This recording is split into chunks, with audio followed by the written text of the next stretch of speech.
Kalau yang tentang kepentingan di dalam, ya kita tidak bisa ikuti, tapi kita tidak bisa juga memungkiri itu. Kita tahu dari luar, setiap ada presiden itu pasti ada urusan kabinet gitu kan. Mungkin saja pengaturan kabinet Ibu Mega tidak banyak diikutkan oleh Pak Jokowi. Yang lebih seru adalah isu dengan hubungan yang tidak baik dengan LBP gitu kan. Karena memang Pak Jokowi saya pikir sebagai presiden dia harus bekerja secara profesional gitu ya.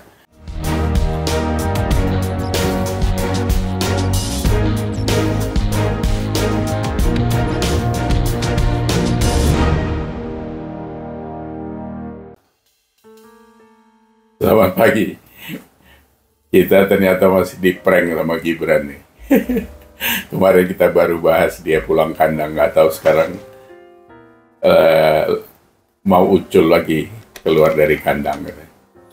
Isu santernya sudah sampai tadi malam bahwa hari ini dia akan didefinitifkan menjadi wapresnya Pak Prabowo gitu. Apakah ini sebuah konspirasi? Apakah ini sebuah konfigurasi? Ya, kita tidak tahu. Mungkin saja juga konstelasi. Tapi apapun itu, memang kita tidak perlu memaki-maki. Jadi karena semuanya masih koma, jadi seperti yang saya sampaikan kemarin itu, harus dipisahkan antara keinginan berpolitiknya keluarga Pak Jokowi dengan kenyataan yang ada. Jadi kalau kita sekarang mendukung Ganjar, ya kita harus fokus mendukung Ganjar. Terlepas apapun itu. Karena Pak Jokowi juga punya kontribusi terhadap jadinya Ganjar sebagai capres PDIP, itu tidak bisa dilepaskan. Makanya kemarin saya melihat setiap hari sekarang di Jawa Post itu kan ada satu kolom yang terus mengikuti atau menyampaikan visi misi capres ini gitu. Kemarin kan bagus karena Pak Ganjar mengatakan bahwa dia akan fokus pada ketahanan pangan. Ini kalau kita bisa ingat ya, ini adalah apa juga yang disampaikan oleh Pak Jokowi pada saat pidato di acara Rakernas kemarin di PDIP ya. Jadi Pak Ganjar nanti kalau habis dilantik langsung turun ke lapangan ngurusin ketahanan pangan. Hari ini saya baca di Jawa Post juga kesetaraan tentang minoritas. Ini juga yang masih menjadi PR buat kita yang cukup besar, terutama tentang ketimpangan pendirian rumah ibadah yang masih terus terganggu buat keluarga-keluarga kita yang di luar Islam. Itu harus menjadi catatan karena kita sampai sekarang belum melepas Bhinneka Tunggal Ika, belum melepas Pancasila. Jadi kalau itu ternyata masih terjadi di dalam kehidupan kita sehari-hari, ya PR kita tetap masih panjang karena kesepakatan kita untuk tidak mendirikan negara Islam dari awal oleh founding father kita itu sudah clear. Karena kalau kita dulu mungkin mendirikan negara Islam, bisa jadi kita seperti Jazirah Arab yang sekarang gitu. Jadi satu bahasa, satu suku, satu agama, 17 negara gitu. Kita ini punya 17.000 pulau gitu. Jangan sampai pula jadi 17.000 negara. Nah, jadi rekan-rekan sekalian, kita lihat ini. Yang menarik sebenarnya tadi malam saya ngobrol dengan teman-teman itu adalah ini Senin kan sidang MK tentang membahas tentang umur atas. Karena kemarin yang di bawah, yang 35, di bawah 40 sudah dibahas walaupun banyak polemik, banyak analisa-analisa pakar hukum ya kan. Seperti apa Yusril, siapa-siapa, ketua komisi 3 ya. Mungkin itu dari PDIP jelas lah bilang itu cacat hukum dan sebagainya. Tapi silakanlah karena itu memang ranah hukum yang dibahas oleh pakar hukum gitu. Walaupun sebenarnya pakar-pakar ini selalu juga diam pada saat ada hukum-hukum yang merugikan terhadap negara ini gitu kan. Ya hukum meloloskan Pak Prabowo sebagai capres sejak 2009 itu saja kan sebenarnya sudah dipertanyakan eksistensi dari pakar-pakar hukum, orang-orang DPR yang bisa meloloskan seorang yang punya catatan kelam masa lalunya itu. Itu kenapa bisa lolos, sehingga sekarang kita asik ngurusin satu orang ini yang luar biasa makan energinya gitu. Tanpa disadari kita akan ketarik ke pusaran itu semua orang. Karena sikap tidak suka kita, ya kalau saya lebih kepada pakai kalimat sikap tidak memilihnya untuk menjadi presiden itu sejak awal gitu. Karena saya memang anti Orba, saya orangnya kan gitu. Nah, ini kalau sekarang dibahas apa keputusan MK, ya bisa menjadi multi tafsir. Atau memang ya itu harusnya tidak sah atau apa, ya silakan saja gitu. Tapi kan waktunya tinggal pencapresan tinggal 2 hari ya kan, atau 3 hari lagi gitu. Yang menarik ini apa? Kalau batas atas itu 70, berarti Pak Prabowo tidak bisa nyapres. Kalau sudah tidak nyapres, hari ini Gibran sudah definitifkan menjadi cawapres, berarti dia menjadi orang Gerindra. Ya kan? Kalau Pak Prabowo nggak bisa, berarti Ganjar bisa dong. Gibran bisa dong naik ke atas. Berarti Gibran yang dicapreskan. Nggak usah tanya siapa cawapresnya, banyak di situ. Di koalisi Indonesia Maju itu kan banyak, ada Golkar, ada Gerindra sendiri, ada PBB, ada juga siapa ini? Golkar, Gerindra, PBB, ya 3 atau 4 itu ya, lupa saya. Nah, yang lain-lain kemarin yang ngurus SKCK, ya ada Pak Yusril sendiri sama Erick Thohir kan, tinggal itu aja. Nah, kembali lagi kepada posisi kita sebagai pendukung Ganjar, ya kita tetap konsisten harus dukung Ganjar. Cuma memang kalau Gibran menjadi capres, itu akan beda. Saya pikir nanti suasananya menjadi beda. Jadi luar biasa ini perpolitikan di 2024 ini gitu. Sampai Gibran naik ke atas menjadi capres, ini pasti suaranya terbelah kalau menurut saya. Saya sendiri pun bisa jadi goyah gitu. Karena memang itu menjadi satu misi keseimbangan suara itu. Jadi tetap di pasar ini, mohon maaf, saya dari dulu juga tidak pernah memilih PDIP. Saya memilih presiden yang diangkat PDIP. Karena Allah memang memberikan melalui gerbong PDIP.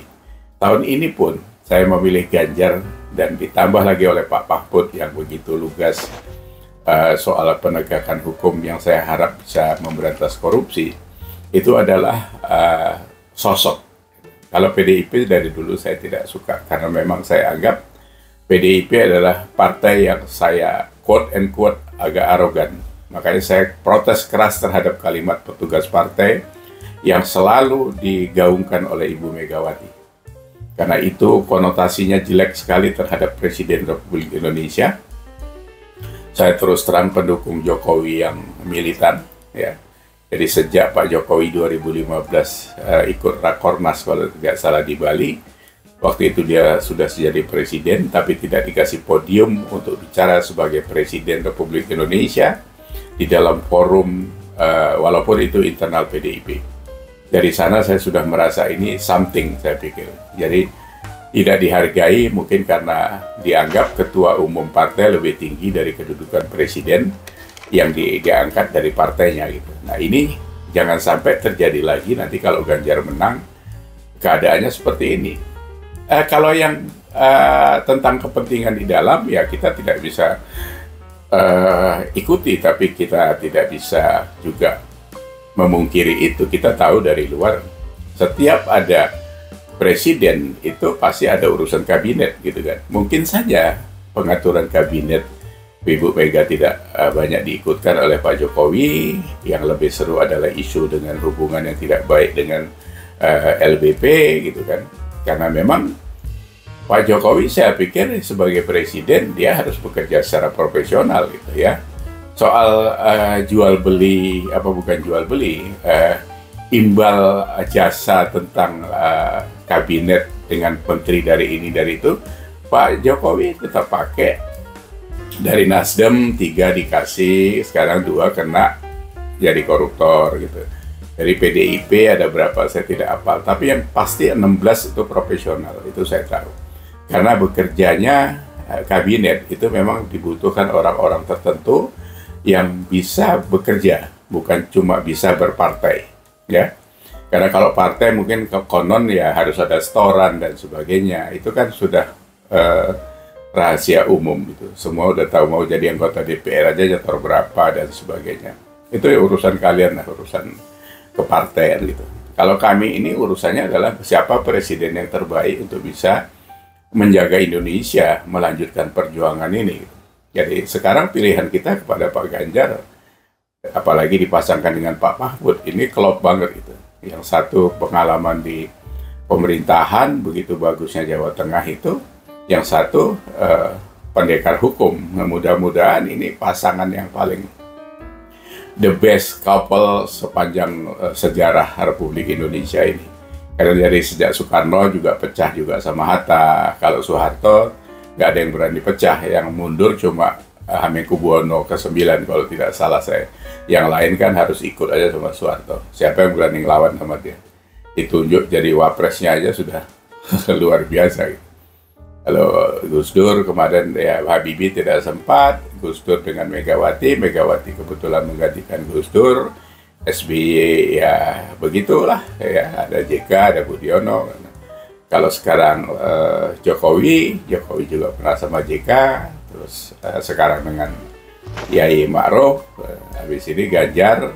Nah, kita lihat saja pasangan-pasangan yang bisa bekerja dengan baik. Kalau Pak Jokowi dulu bekerja yang paling luar biasa adalah pada saat menjadi gubernur DKI bersama Ahok itu dua-dua bekerja.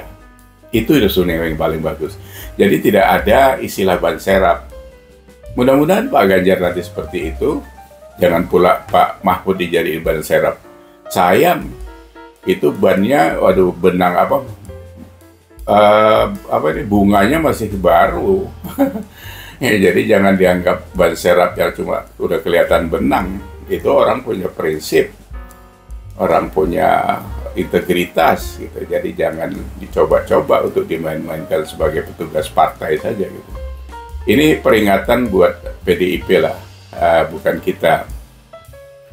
Mana mungkin kita mengatur partai, tapi ini suara rakyat gitu.